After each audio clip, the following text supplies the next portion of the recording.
안녕하십니까. 맨눈으로 세상의 흐름을 읽어드리는 와이타임스 정세 분석의 추복일입니다. 지난 15일부터 19일까지 5일간 중국의 광둥성 광저우에서는 중국 최대 무역 박람회인 중국 수출입 상품 교역회, 이걸 이제 캔톤 페어라고 그럽니다만 캔톤 페어가 열렸습니다. 그런데 이 사상 최악의 실적 때문에 중국 출품업체들은 행사 폐막 후에 한탄과 함께 실망스러움을 감추지 못했다, 이런 보도가 나와서 관심을 끌고 있습니다. 홍콩의 사우스 차이나 모닝포스트는 20일 중국의 최대 무역 박람회가 열렸지만 중국 제품을 구매하려는 외국인 바이어가 없어서 한탄하고 있다, 이런 제목의 기사를 통해서 박람회에서 큰 성과를 기대하고 참석한 중소제조업체들은 박람회 기간 동안에 신규 해외 바이어를 거의 찾아볼 수가 없었고 국내 바이어들조차도 주문, 발주에 관심이 없어 보였다, 그러면서 이 글로벌 인플레이션 우려에 불확실성이 커지면서 성과가 부진했다는 해석이 나온다, 이렇게 보도를 했습니다. 이번 캔톤 페어에서는 우선 해외 바이어들의 참석이 별로 없어가지고 흥행 자체가 안 된 것으로 보여집니다. 한마디로 바이어들의 방문이 기대 이하에서 당연히 수출 상담 역시 거의 이루어지지 않았다는 이야기입니다. 그래서 기대를 품고 행사에 참석한 출품업체 중에서는 일부는 이제 저조한 성과를 이기지 못하고 박람회 기간을 모두 채우지 않고 마지막 날 짐을 싸서 일찍 떠나기도 했다, 이렇게 사우스 차이나 모닝포스트는 전하고 있습니다. 박람회 당국자도 얼마나 충격이 컸던지 이번 박람회에 참석한 바이어의 숫자 그리고 수주 실적조차 공개하지 않고 있을 정도입니다. 이번 캔톤 페어가 더욱더 실망스러운 것은 코로나 팬데믹 때문에 온오프라인 동시로 진행을 했음에도 불구하고 외국 바이어들의 입질이 뜸했다 하는 점에서 도대체 어쩌다가 이 중국 최대의 무역 박람회가 이렇게 몰락하게 되었는가, 여기에 대한 의문들이 터져나오고 있습니다. 물론 코로나 팬데믹 때문에 예년에는 15일 정도 열리던 행사를 3분의 1로 단축해가지고 5일간만 열었기 때문에 그럴 수도 있다, 이렇게 유한할 수는 있겠습니다만은 이 캔톤 페어 자체가 중국을 대표하는 무역 박람회에 있는 데다가 2년 만에 한 번씩 열리는 거거든요. 그리고 코로나 팬데믹 이후에 처음으로 오프라인 행사로 열었다는 점에서 이런데도 불구하고 실적이 저조한 것에 대해서 중국 당국은 물론이고 이 기업인들은 한마디로 경악하고 있다 하는 그런 이야기입니다. 특히 이번 무역 박람회는 이 코로나 팬데믹 이후에 중국 경제를 무역으로 활성화시키겠다, 이런 의미에서 시진핑 주석이 축하 서한을 보내고 리커창 총리는 직접 행사장에 참석해가지고 축사까지 하는 열의를 보였음에도 불구하고 수주 실적이 부진하니까 아연실색하는 모습을 보이고 있습니다. 시진핑 주석은 캔톤 페어 개막일에 보낸 축하 서한을 통해서 캔톤 페어 창립 65년 동안 국제 무역 서비스 제공, 국내외 연계 촉진, 경제 발전 추진 등 중요한 기여를 했다 그러면서 이 캔톤 페어는 새로운 발전 구조를 구축하고 메커니즘을 혁신하고 또 업태 풍부화, 그리고 기능 확대에 서비스하며 중국 전방위적 대외 개방을 구축하고 국제무역의 고품질 발전을 촉진하며 국내, 국제 쌍순환을 연결하는 중요한 플랫폼이 되도록 노력할 것이다, 이렇게 거창한 인사말을 했습니다. 그러면서 시 주석은 중국은 세계 각국과 손을 잡고 진정한 다자주의를 견지해서 수준 높은 개방형 세계 경제 건설을 추진할 것이다, 이런 말도 덧붙였습니다.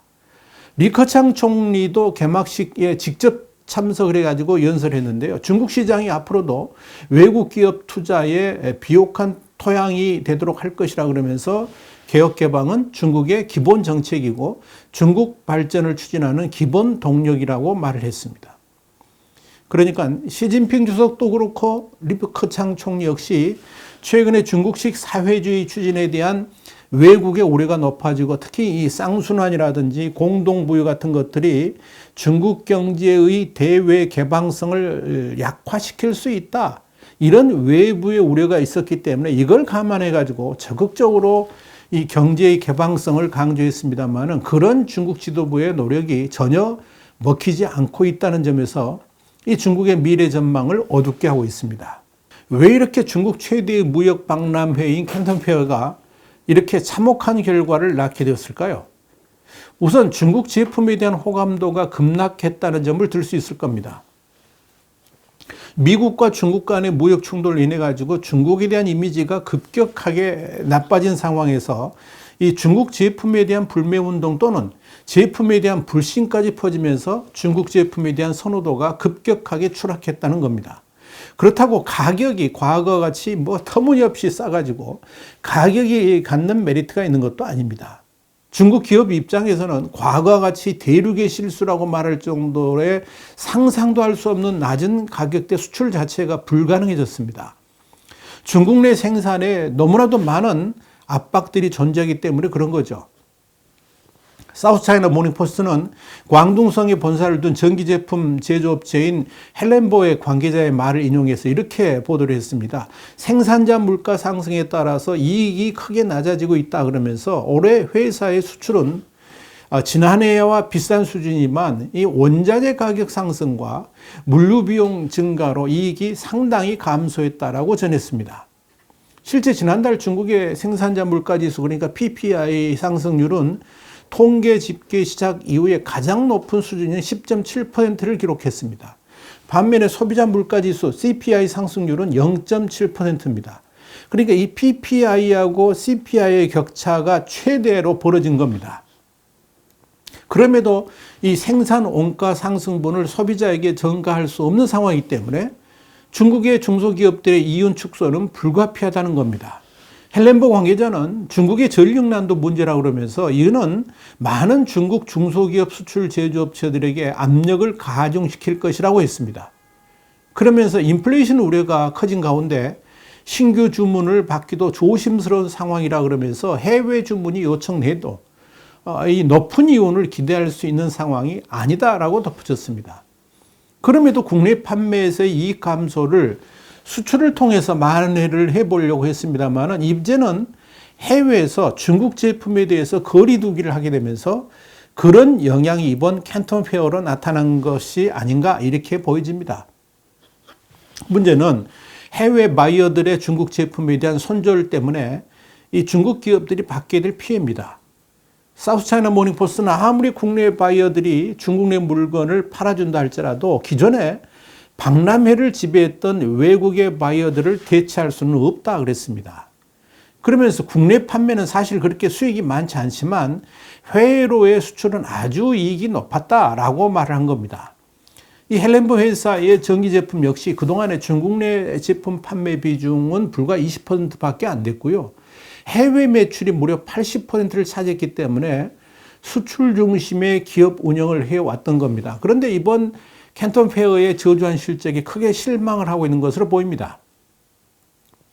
사우스차이나 모닝포스트는 푸젠성에서 가방을 생산하는 업체 관계자의 말을 인용해가지고 캔톤 페어에서 별 주문을 받지 못했다 그러면서 문제는 제품의 생산 단가가 계속 상승하면서 해외 수주를 받는 것도 고민스러운 상황이라고 말을 했습니다. 중국이 글로벌 인플레이션의 직격탄을 받고 있는 상황에서 중국 내 전력난이라든지 다양한 원가 상승 요인 때문에 이런 생산 단가 상승이 제품 판매에도 심각한 영향을 미치고 있다 하는 그런 의미입니다. 사실 이 중국 외교의 고립으로 인해 가지고 문제가 당장 중국 경제에도 부정적인 영향을 미치게 될 것이라는 점, 이건 이미 예상을 하고 있었죠. 그런데 그런 현상을 이번 중국 최대의 무역 박람회인 캔톤 페어의 흥행 대실패로 확인하게 됐습니다. 그렇게 되니까 중국도 적잖이 당황해하고 있는 것으로 보입니다. 사실 캔톤 페어의 흥행 대실패는 이미 며칠 전부터 예상된 바 있습니다. 캔톤 페어에 참가를 신청하는 해외 바이어들의 문의가 사실상 거의 없었기 때문에 그렇습니다. 해외 바이어들을 위해서 여는 중국 최대의 무역 박람회가 해외 바이어가 없는 중국 내 동네 잔치로 전락할 위기에 처한 겁니다. 그러니까 중국 최고 지도부가 분위기 반전을 위해서 적극적인 중국 세일즈를 하고 있는 모양새를 지금 보이고 있습니다. 그동안 내수 진작의 방점이 찍혔던 쌍순환, 그러니까 내수하고 무역을 동시에 촉진하는 그걸 쌍순환이라고 그러죠. 이 쌍순환 정책을 공식화하고 또 공동 부유의 기치 아래 반독점, 반부정 경쟁 같은 이런 다양한 명분을 앞세워 가지고 빅테크를 중심으로 한 자국의 민간 대기업들을 압박하는 모습을 보이던 것과는 다르게 이 시진핑 주석을 포함해 가지고 이 중국 지도부들이 돌연 무역 자유화 의지를 강조하면서 중국 경제의 개방성을 강조하고 나선 겁니다.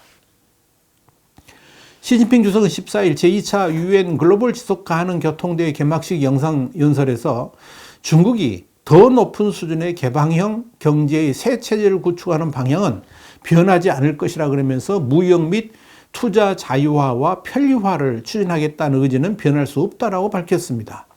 그러면서 시 주석은 중국이 개방한 대문은 열면 열수록 커질 뿐 영원히 닫히지 않는다 이런 말도 했습니다.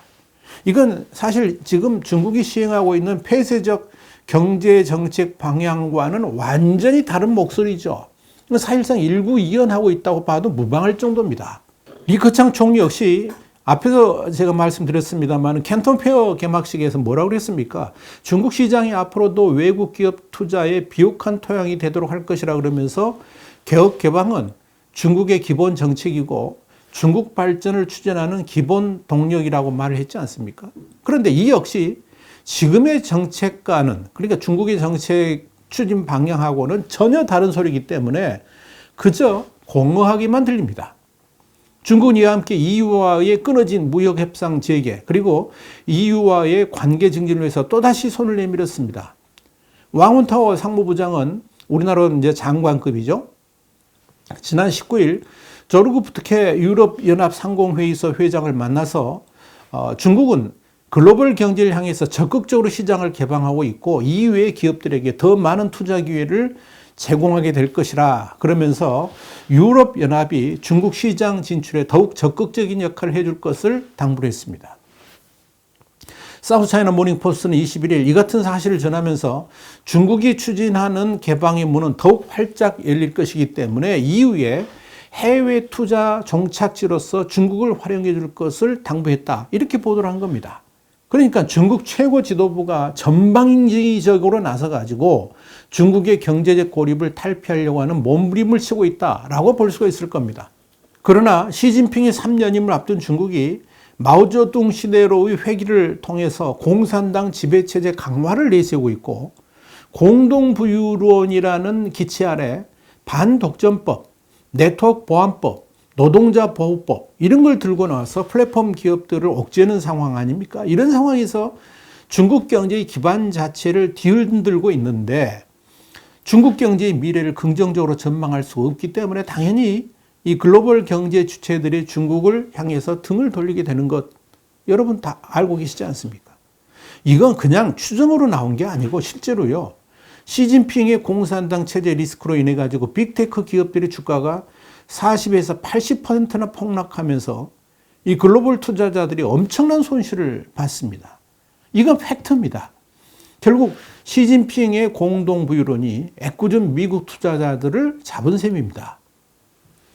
자, 미국이나 서방세계가 시진핑의 공동부유론을 공동빈국론이라고 비꼬는 것도 바로 이 때문에 그런 겁니다.